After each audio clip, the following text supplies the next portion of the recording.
Hey guys, welcome or welcome back. I'm Maggie and this is Maggie May Crochet. In this video, I'm going to be showing you how to create a scrunchie. For this project, you'll need hair ties, a 6mm crochet hook, and a darning needle. You can use any yarn you like to make your scrunchie. I'm using Bernat's Velvet yarn. I also found some yarn at Dollar Tree. So for $1.25, I was able to find, it's called Just Chenille, and it comes in just a ton of really cute colors. And for $1.25, I don't think you can beat it. I have made two so far out of this gray, two scrunchies, and look how much I still have left. So I think it's a pretty good price if you can find it. While you're at the Dollar Tree, you can also find some elastic hair ties. One thing I want to point out though is the difference in the width, or I guess thickness of the hair ties. Your scrunchie will look a little different depending on the thickness of your hair tie. These scrunchies were made with a thinner hair tie, and these were made with the thicker hair tie. You can see the difference in the center ring. This one is much wider, and I don't know that you can really see the ruffle as well. But I would suggest, if you're new to crochet, or maybe for the first time or so that you make a scrunchie, holding on to this wider elastic is a little easier. To begin, create a slip knot.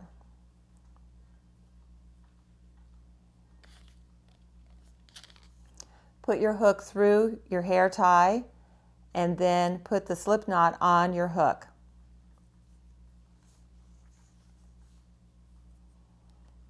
Bring your hook and yarn through the hair tie and create a slip knot. Now you'll make 2 chains and a double crochet. A double crochet is made by wrapping the yarn around your hook. You're going to go under the hair tie, bring your yarn around, yarn over, pull through 2, yarn over, and pull through the last 2. Wrap the yarn around your hook, put your hook through your hair tie, grab the yarn, yarn over, pull through 2 loops, yarn over, pull through 2 loops. You're going to keep doing this all the way around the hair tie. You need to do a lot of double crochets. Now, I can't tell you exactly how many you'll need to make because everybody's hair ties are a different size or thickness. The yarn might be a different thickness. So you just need to make quite a few. You want to really let them bunch up. The more double crochets you make on your hair tie, the more of a ruffle you'll get to your scrunchie. So depending on how ruffly you want it, that's how many you'll make.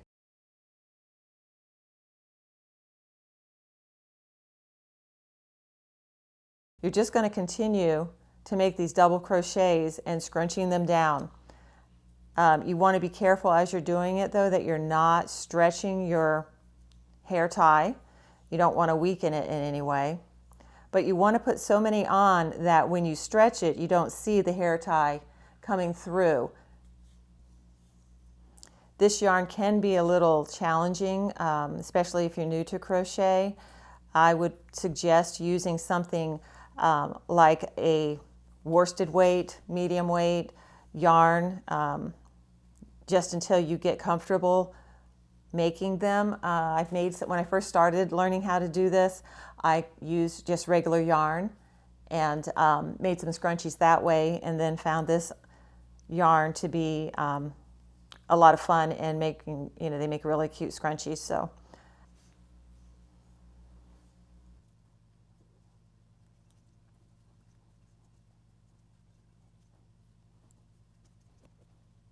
okay, every now and again you're going to want to scrunch up your scrunchie just to see how they're fitting along and how much of a ruffle you're creating. So even though I looked like I was just about all the way around my scrunchie, now that I've kind of pushed them together, you can see I've still got about half of a scrunchie to go.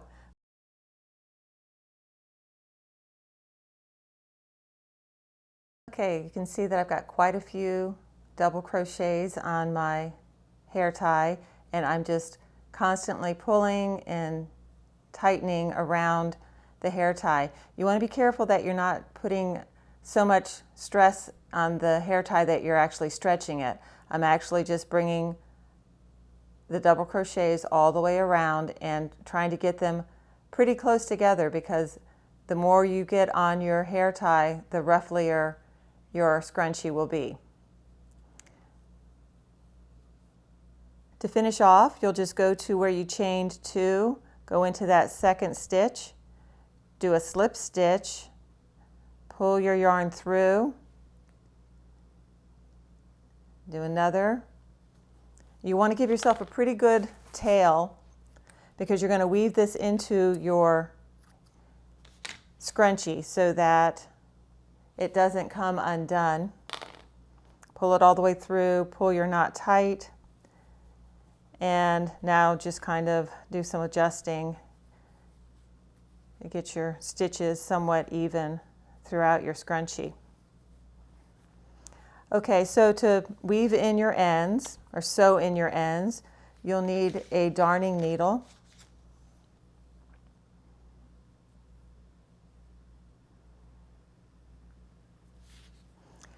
And you're going to take your needle and you're just going to start stitching around and into your stitches. You're going to want to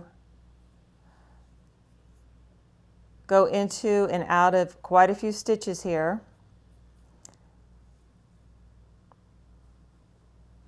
Down into the bottom.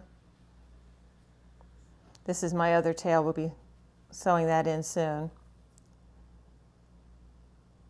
All the way around. You can go back up again. The nice thing about this particular yarn is that it's very forgiving. You really don't see any, whoops, sorry.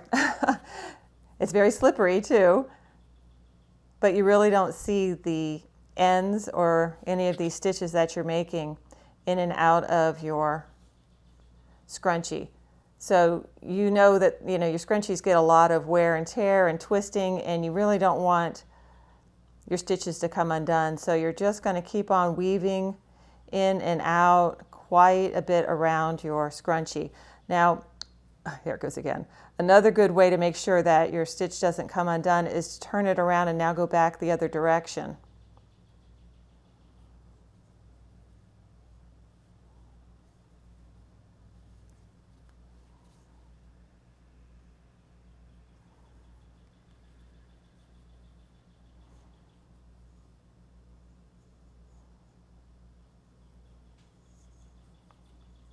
Okay, so I've stitched through this way and now I've gone back again.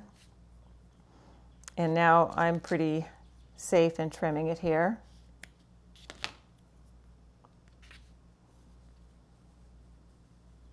Now I've got the other end to tie in. And you're going to be doing the same thing again. So that's all there is to it. This is a super easy, beginner-friendly project. If you enjoyed this video, or if you're new to crochet and would like to learn more about how to crochet, check out my channel where I have a series of videos created for the absolute beginner crocheter. While you're there, please consider subscribing to my channel and clicking on the notification bell so you'll be notified when I post the next how-to video. Thanks for watching, and I'll see you next time.